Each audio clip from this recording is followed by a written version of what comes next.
My name is Blaine Einichner. I'm the project coordinator for the Watershed District.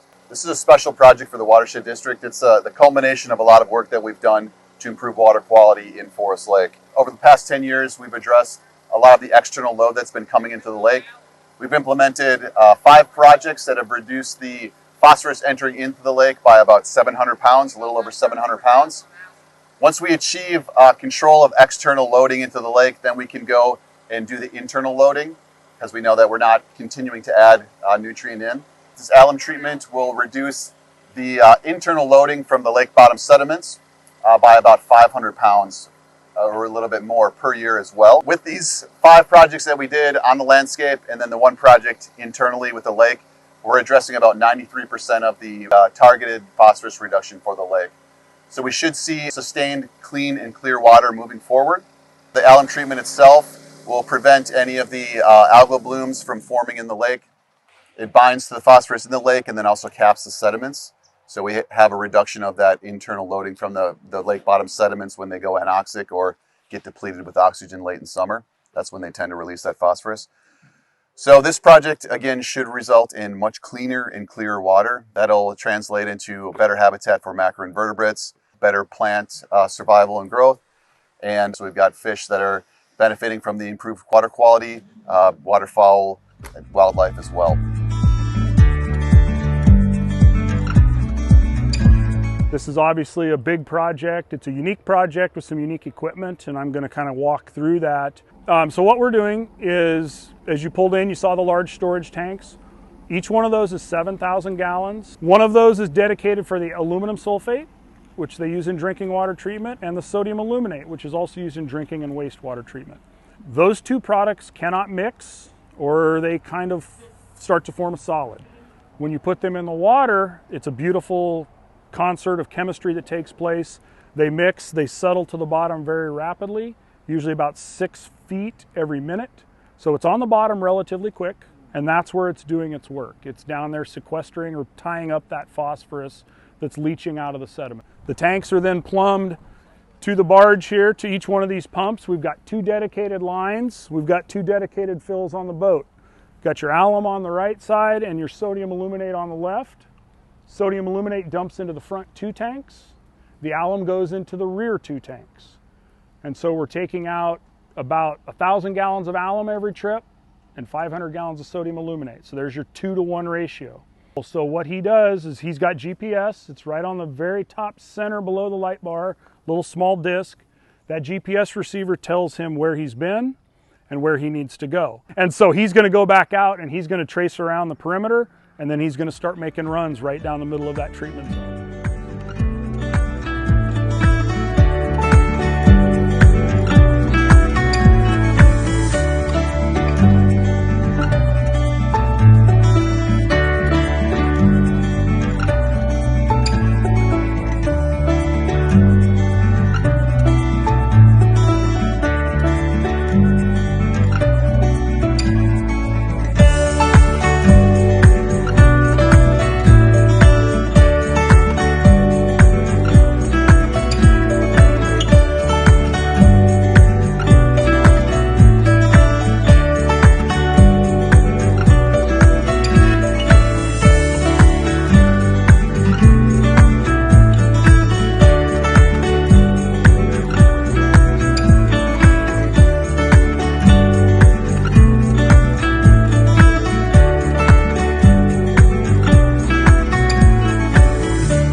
The Trout Brook Interceptor is a 6-mile-long tunnel below ground that carries rainwater and snowmelt from city streets and other paved surfaces in St. Paul, Roseville, Falcon Heights, and Maplewood to the Mississippi River. Capital Region Watershed District owns, operates, and maintains this more than 100-year-old tunnel. The tunnel varies in height, shape, and material. When full, the largest tunnel sections carry up to 670,000 gallons of water per minute, which is about the size of an Olympic swimming pool. We inspect the tunnel every 5 years and complete regular repairs to ensure it's working as designed and to prevent flooding in our neighborhoods. Many preparations were made before beginning this repair project in St. Paul.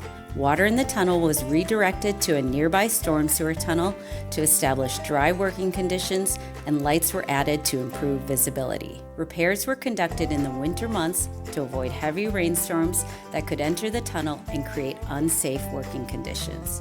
The repairs took approximately 2 months to complete and included nearly 4,000 square feet of concrete surface repairs and sealing over 2,000 feet of cracks. These repairs were done to ensure that water is safely carried from city streets to the river now and in the future.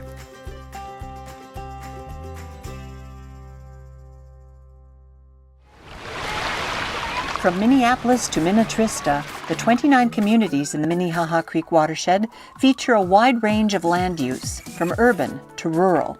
The Watershed District helps address the unique needs of these landscapes by aligning its clean water work with the development goals of these communities. We've learned that balanced urban ecology is really about working in partnership and appreciating that natural resources in this watershed are located right alongside the built environment. So the more we can be involved in the development of land use and integrating watershed planning into that process with partnerships, the more successful we'll be. The Minnehaha Creek Greenway was created from the most degraded stretch of Minnehaha Creek in St. Louis Park and Hopkins. This landmark restoration includes new wetlands along a stream bed that meanders, trails and boardwalks that connect residents to green space and transit, a new park in Hopkins that has reduced crime, a business in St. Louis Park that expanded, creating jobs. Balanced urban ecology is about recognizing that watershed projects are most successful when they're celebrated by communities alongside the benefits of economic development and improved transportation systems, because it's really this comprehensive approach to the built and natural environment where we'll be most successful. The district's commitment to integrating water planning and land use will guide our next decade of work toward realizing this vision, a landscape of vibrant communities where the natural and built environments, in balance, create value and enjoyment.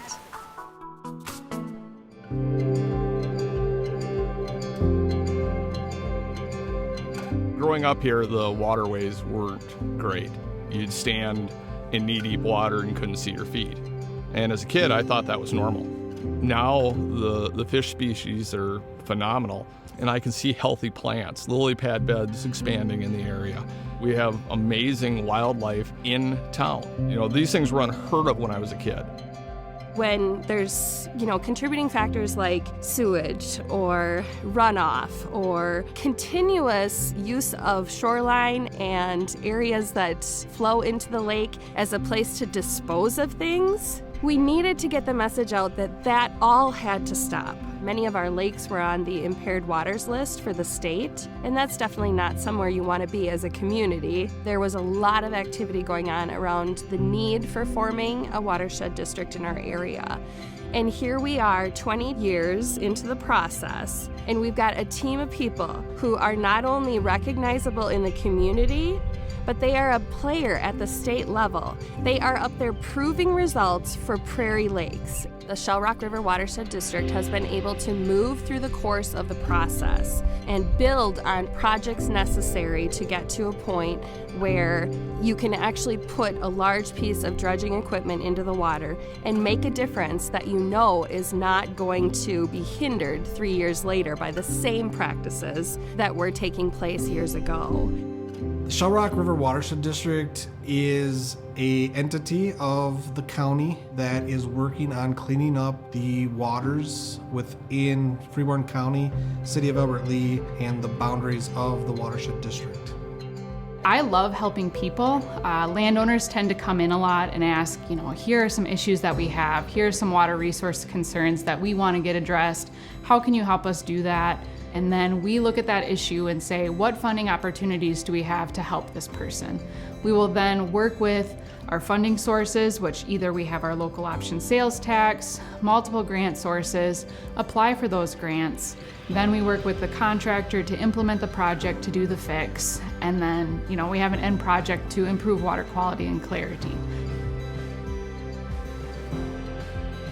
So those are kind of the big things that take place. For the small steps, the day-to-day, we do a lot of education and outreach. We sell rain barrels, we do rain garden installations, we have cost sharing for things like cover crops in the agricultural community. So there's a lot of small things that work together to create big change. The main reasons we were formed was the dredge project on Fountain Lake. In 2018, we started that project with some state bonding dollars and our local sales tax dollars. In this last legislative session, we just received $9 million to finish phase 3, which is the final phase of the project. The dredging has been phenomenal. People in town don't recognize the complete beauty of this area because they're just used to it. All of the water that we have here is flowing onward to somewhere else. So it's super important to make sure that our waters are healthy. Our future goal for the Shell Rock River Watershed District is to continue cleaning up the water within our jurisdiction. Once we complete a successful project on Fountain Lake, I know a lot of us want to start looking at Albert Lee Lake, which is the largest lake within Freeborn County and within our district. We're very blessed to have so many lakes in our area, and sometimes I think we take that for granted. We're just surrounded by water, and it's important to take care of it so it's here for the next generation.